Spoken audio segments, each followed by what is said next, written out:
factor of immortality. Can we experience this? Can we know it? Can we lift ourselves from certain doubts and uncertainties about our own future to a condition of greater internal security? So let us ask the first question. Immortality appears to the average human being as a great hope, as a great value. Just how valuable is immortality to us unless we make certain changes within ourselves? How many persons really would like to go on forever the way they are now? Is the possibility of a continuance in eternity of the disposition we cannot get along with today, a continuance of the foolish mistakes which we daily and hourly make, the continuance of our self-pities and our fears and our worries and our anxieties, would such continuance be a boon? Would it give us anything which we could look forward to without a measure of alarm or a certain sense of disaster? Actually, therefore, immortality as a belief is not essentially satisfactory unless it is coupled with or associated with other strong and positive values. We must, in order to experience this truly, have the real pressing sense of the value of continuance. Now, the value of continuance into eternity of a life which we do not value now would again be an uncertain achievement. The individual who is only looking forward to the end of life as a release from boredom could hardly regard immortality as a benefit. Now, to meet this peculiar situation, we have various highly colored concepts of what immortality is like. Man, as a psychological being, has decided definitely that immortality as the continuance of the present state is not acceptable.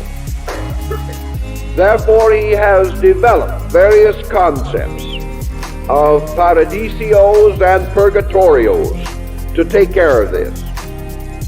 In other words, the life before him in eternity must either be better or worse. It must not and cannot be the same.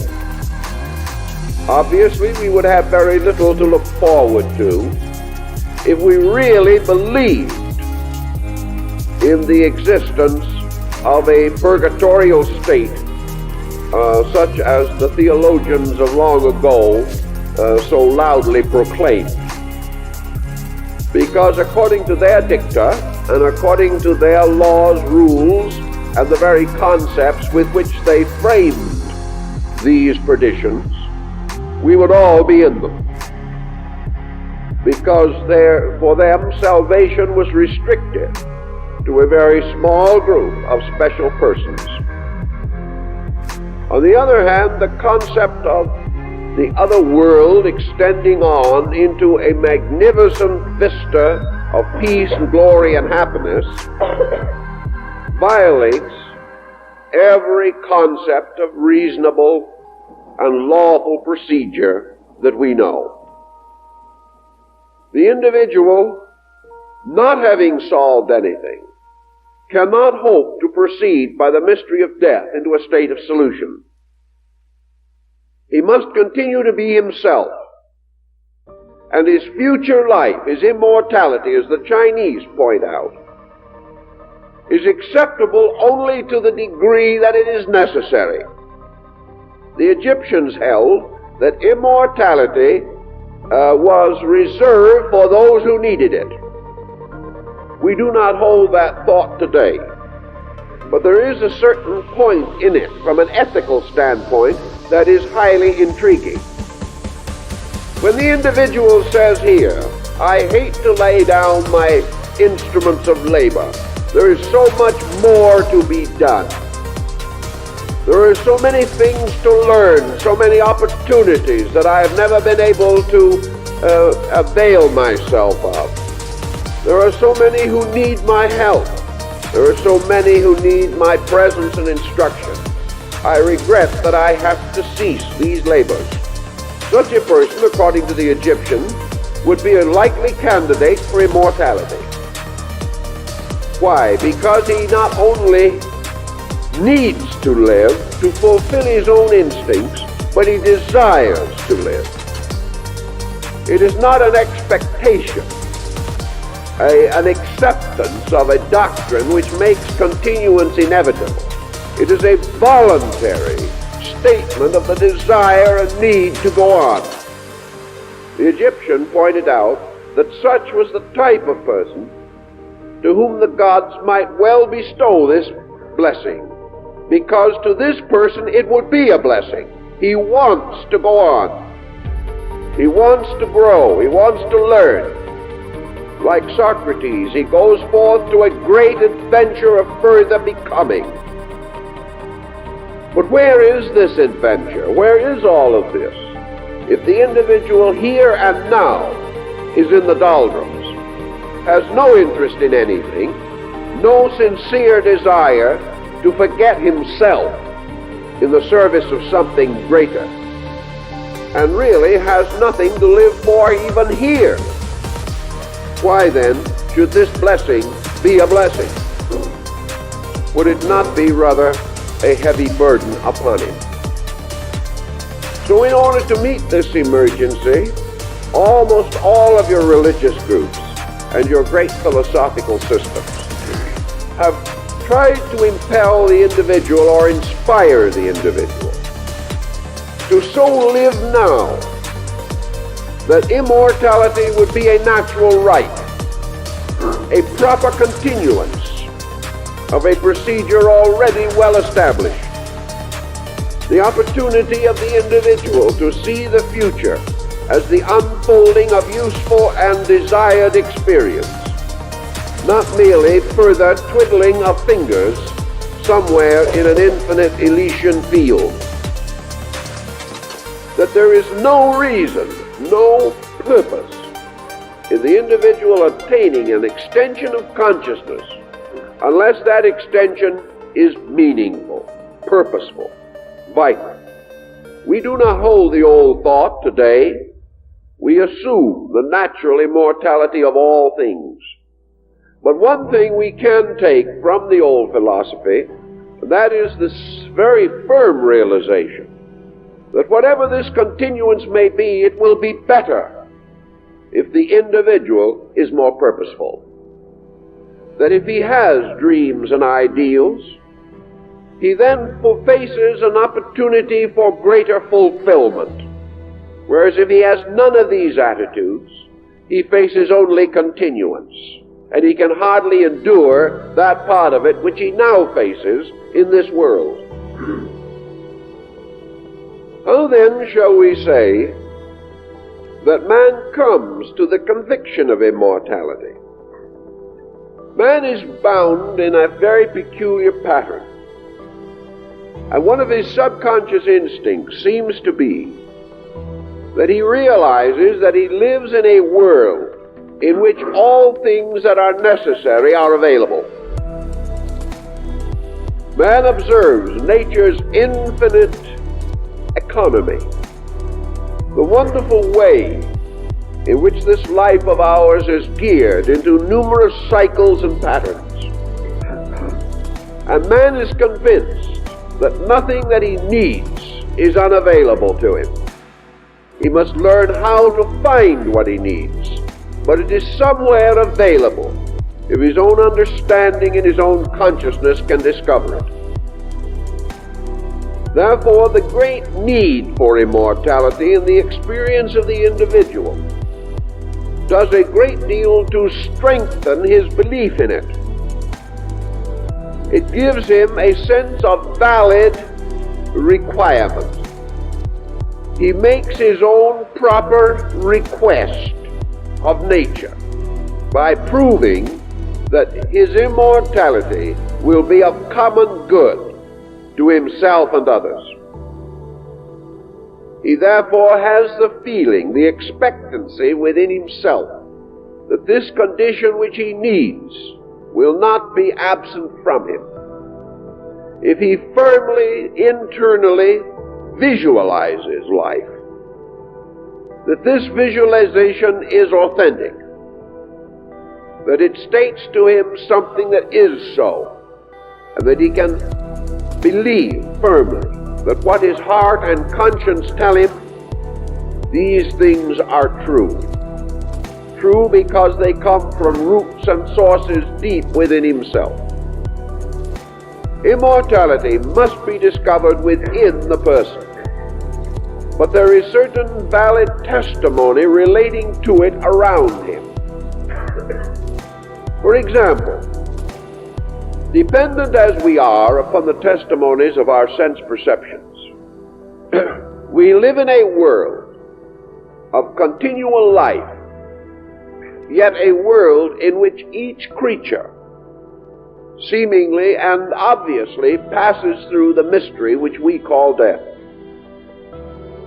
Thus we can say that a collective such as our nation can continue for 200, 300, 500 years, and yet there is no citizen within the structure of this state who can endure for that length of time. Thus we have two kinds of mortality and two kinds of immortality. We have the mortality of nations, by which death is decreed to a political unit, or to a social structure, or to a racial group. But this death is not decreed immediately, so that these people may live as a collective for 1,000, 2,000, 5,000 years. Then we also have this other decreed fact that the individuals composing this compound may live only from 50 to perhaps 100 years as individuals. Thus we have two kinds of life: the life of a collective and the life of an individual. We also recognize that this life of the collective carries with it many archetypal forms. This life of the collective is not without a common consciousness of itself, that has a consciousness for its own language, for its own physical, biological peculiarities of color and temperament and bodily structure. It has a consciousness of its own arts, of its sciences, of its history and traditions, of its religions. These are all entities within the consciousness of the collective. So the motion of a race down through history is the motion of one valid structure of ideas. And in its 1,000, 2,000, 5,000 years of existence, a race passes from infancy to childhood, from childhood to adolescence, from adolescence to maturity, from maturity to age, and from age to dissolution. This long cycle is actually the story of the birth and growth and decline of a consciousness. And at any moment in this process, this consciousness is composed of the individual units which make up the people of a generation. So we have this compound approach to immortality visible to us. We become aware, therefore, that forms, patterns, personalities are forever changing, but principles, lives, concepts, ideals have a greater endurance and may pass through vast cycles of continuance, some of which we cannot fully estimate. We also then suddenly realize that the greatest cycle that we know is humanity and the human being. Humanity has been the unbroken descent of this creature we call man for millions of years. Safe to say that this descent in human form probably is not less than 5 to 10 million years old, probably longer. And yet in this great descent of the collective, we find a stream of perishable individuals, so that individuals come and go, but man goes on, archetypally, basic. The great human unit moves victoriously along a way scattered with the death of individuals. We have the same problem in connection with the human body. Man as a human being has an endurance of 70, 80, 90 years. Yet there are no cells in the body, except perhaps a few of the most essential and deep-rooted of them, that has anything resembling such continuity. And there is an old belief, which is not so untrue, that every part of the human body is renewed and replaced every 7 years. So that every 7 years we have a new body, whether we know it or not. And every living part of that body has passed through a cycle of birth and growth and maturity and death. Yet we go on. Yet were we bound by our perspective to measure our own life by the cells in our body, we would be constantly in the presence of death. Yet this death does not interfere with the grand motion of our consciousness for a number of years, giving us our span of 60 or 80 years. In these patterns, then, we become aware that behind ever-changing life and death, there is a continuance which is valid, a continuance which ancient man recognized, and which he incorporated into his great religio-philosophical institutions. A continuance in consciousness which is not broken by the interludes of death as we know it. If therefore in every visible institution and structure that we know, death relates only to an expression, a manifestation, a part, and life relates totally and eternally to all, to the totality of things, then we must admit that death is an incident in the motion of life itself, that it is not an end, it is not a termination of life, but an incident, an episode, a moving and changing pattern within life, which is an unchanging and eternal state. Man, by contemplation, begins to experience these things within himself. And we must therefore stop for a moment and ask about the validity of the personal experience of a spiritual value. Those of materialistic mind are inclined to feel that a so-called spiritual experience is little better than a self-hypnosis, that the individual longing and desperately desiring to believe forces this belief upon himself, and that therefore his consolation in spiritual believing is merely the consolation of an acquired attitude with which he indoctrinates himself, coming in the end to believe that which he cannot demonstrate or prove simply by the strength of his own mental emotional pressure. His need, for example, causes him to formulate a solutional belief, which is solutional to him, but has no validity in space.